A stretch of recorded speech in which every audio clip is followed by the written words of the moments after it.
డాక్టర్లు అనేవాళ్ళు ఈ సమాజంలో ఉన్న సభ్యులైన అనేక మంది మానవులకి జబ్బులు వస్తే రుగ్మతలు వస్తే బాగు చేయడానికి వాళ్ళు తీవ్రంగా ప్రయత్నం చేస్తారు. సరే కార్పొరేటీకరణ జరిగిన తర్వాత కొద్దిగా డబ్బులు ప్రవేశించవచ్చు, కానీ ఈ రోజు కూడా తమ ప్రాణాన్ని అడ్డం పెట్టి కాపాడడానికి ప్రయత్నం చేసేవాళ్ళు డాక్టర్. పోయిన కరోనా టైంలో చూసినాం ఎంతమంది డాక్టర్లు వైద్యం చేస్తూ ప్రాణాలు కోల్పోయారో మనం చూసాం.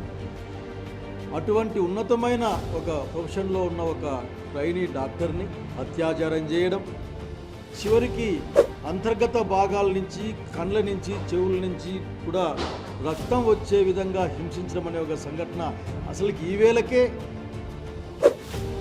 ఎంక్వైరీ జరిగిపోయి విచారణ జరిగిపోయి నిందితునికి తీవ్రమైన శిక్ష, అసలు ఇంకా చెప్పాల్సి వస్తే మరణశిక్షకు తక్కువగా శిక్ష విధించాల్సిన అవసరం ఉండేది భారతదేశంలో అక్క చెల్లెళ్ళు అందరినీ కాపాడుకోవడం కోసం.